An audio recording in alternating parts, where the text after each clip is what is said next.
Hello ये students, तो आज हम लोग सीखते हैं कि प्रायिकता जो है वह आपका चैप्टर नंबर 13 है और इसमें से क्वेश्चन 10 नंबर का आता है, जिसमें प्रायिकता हमें सीखने से पहले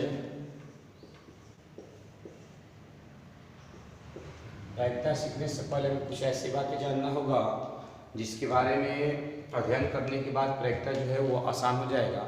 तो सबसे पहला चीज़ है आपका सेट। ये सेट किसे कहते हैं? मतलब कि समुच्च क्या है और इसे कैसे दर्शाया जाता है। इस समुच्च के जब हम बारे में जानेंगे तो समुच्च से बहुत ज़्यादा हमें हेल्प मिलेगा प्रायिकता के बारे में कि प्रायिकता क्या है और इसे किस तरह से परिभाषित किया जाएगा। तो पहले सबसे जानें कि समुच्च क्या है।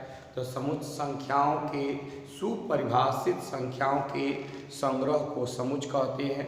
वैसे संख्या जो कि सुपरिभाषित हो, जैसे हमें कहें कि कलम, तो ये आपके तरफ से भी कलम हो और मेरे तरफ से भी कलम हो, तब यह सुपरिभाषित है।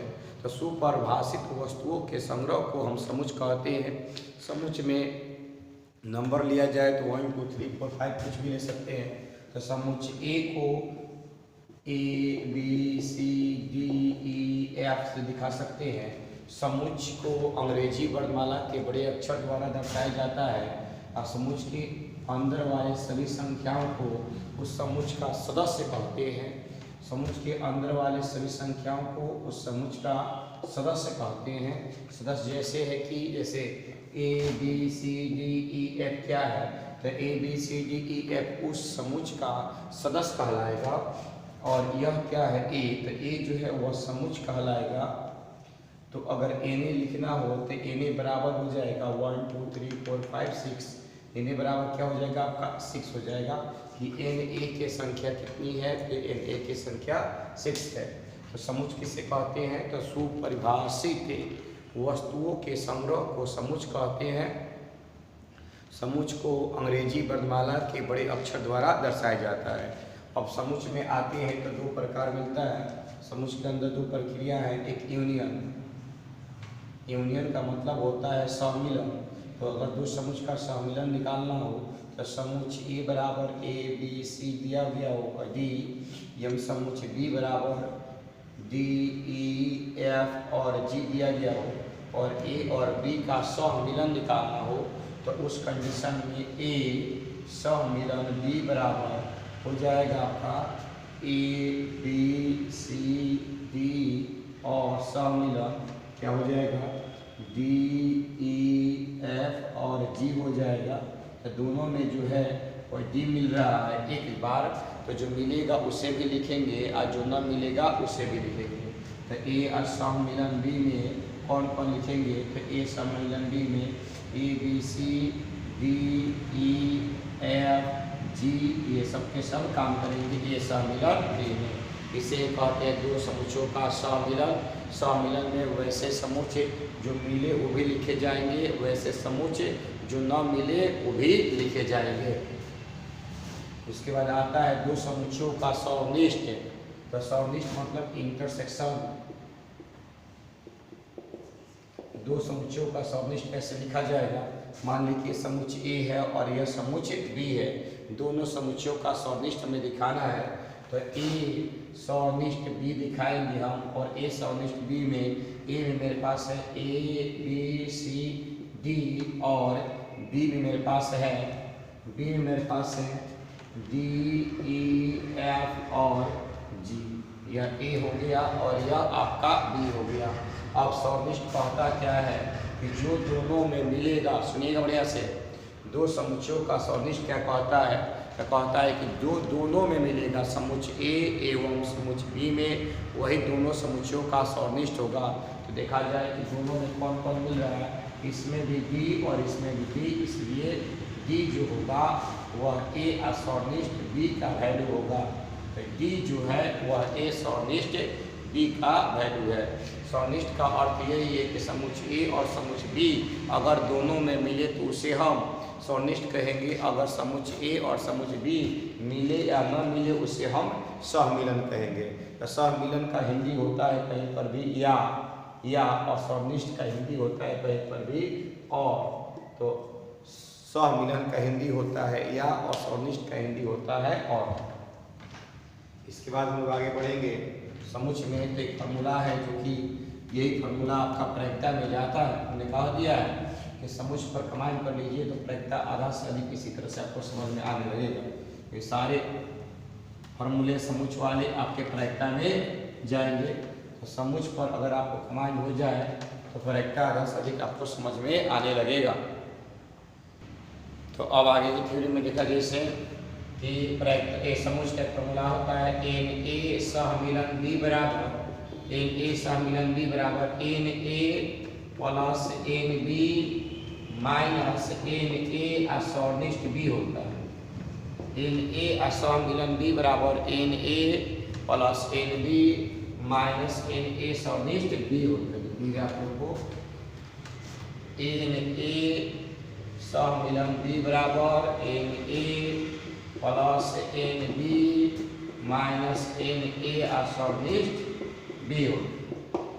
एन ए असहमिलन बी बराबर n A plus n B minus सौनिष्ठ एन ए सौनिष्ठ बी होता है। तो देखा जाए यहाँ पर कि अगर यह ए दिया गया हो, मान लिया जाए कि माना ए में मेरे पास ए बी और सी परिवार है और बी दिया गया हो, बी में मेरे पास सी डी और ई और एफ परिवार है। ए दिया गया है और आपका बी दिया गया है। ए और बी में परिवारों की संख्या इस प्रकार से है कि ए में ए बी सी है और बी में बी सी डी ई और एफ है। तब उस स्थिति में ए असहमिलन बी निकाला जाए तो ए सहमिलन बी कहता है कि n A plus n B minus A सौनिष्ठ बी। फिगर को देखिएगा बढ़िया से, तो इस वेन डायग्राम कहते हैं। पर ये डायग्राम क्लियर हो जाए तो आपका ये प्रक्रिया आबिक वाला जो फार्मूला है वो आपका क्लियर हो जाएगा। ए है और यह बी है, तो ए में कौन कौन है, ए है और बी है और सी जो है वह दोनों में कॉमन है। सी जो है वह दोनों में कॉमन है। इसमें क्या है, तो डी है, ई है और एफ है। तो ए से लेकर यह बी है और यह ए है। तो ए से लेकर बी तक में कौन कौन आया, तो ए से लेकर बी तक में ए असहमिलन बी, ए से लेकर बी में आया 1 2 3 4 5 6, यानी A B C D E और एफ। यानी इस पैसे लिख सकते हैं कि एन ए असहमिलन बी की संख्या कितनी है, तो एन ए असहमिलन बी की संख्या मेरे पास 6 है। अब देखा जाए इसमें कि अगर फार्मूला की यूज किया जाए तो एन ए असहमिलन बी बराबर क्या होगा, तो n A plus n B minus n A असहनिष्ठ बी होगा। तो एन ए का मान मेरे पास कितना है, तो एन ए का मान मेरे पास 3 हुआ है। तो एन ए बराबर 3 हो गया। एन बी कितना है, तो एन बी का मान मेरे पास 4 हो है, ये 4 हो गया माइनस एन ए असहनिष्ठ बी। तो एन ए असहनिष्ठ बी की संख्या कई है, तो एन ए असहनिष्ठ बी देखो दोनों में कई मिल रहा है, सी मिल रहा है, ए को मिल रहा है। तो दोनों में जितना मिलेगा उतना ही हम घटाएंगे, यानी ए को मिल रहा 6 1 7 माइनस 1, तो 7 में से 1 जाएगा, कितना बचेगा मेरे पास, बचेगा 6। तो एन ए असहमिलन बी का जो मान आया उतना मेरे पास 6 आया। इस तरह से भी 6 है। इस फॉर्मूले को याद रखिएगा, एन ए सहमिलन बी बराबर n A plus n B minus n A सौनिष्ठ बी होता है। अब इसी फॉर्मूले को अगर हम इसके सिंपल स्पेस से भाग दे दें, सिंपल स्पेस से भाग दे देते बन जाएगा आपका प्रायिकता का सूत्र। इसी फॉर्मूले को अगर सिंपल स्पेस से भाग दे दिया जाए, यह जो फॉर्मूला है यह बन जाएगा प्रायिकता का सूत्र। इससे भी हमने एन एस से भाग दे दिया और इससे भी हमने एन एस से भाग दे दिया। यह हो जाएगा पी ए सहमिलन बी बराबर n A by n S plus n B by n S minus n A असहनिष्ठ बी बटा में एन एस। तो प्रायिकता कैसे परिभाषित करते हैं हम लोग, तो प्रायिकता एन ए बटा एन एस 30 हो गया। तो पी ए असहमिलन बी बराबर P A plus P B minus P A असहनिष्ठ बी। इस तरह से जो है तुम्हारा वो प्रायिकता परिभाषित हुआ। पी ए सम्मिलन बी बराबर P A plus P B P A सौनिष्ठ बी। तो अगर आप समुच्चय के बारे में जानते हो तो समुच्चय के सारे फार्मूले को एन से भाग दे दिया जाए तो उस कंडीशन में वो फार्मूला जो है वो प्रायिकता में बदल जाएगा। इस वीडियो में यही तक, आगे नेक्स्ट वीडियो में हम लोग सीखेंगे।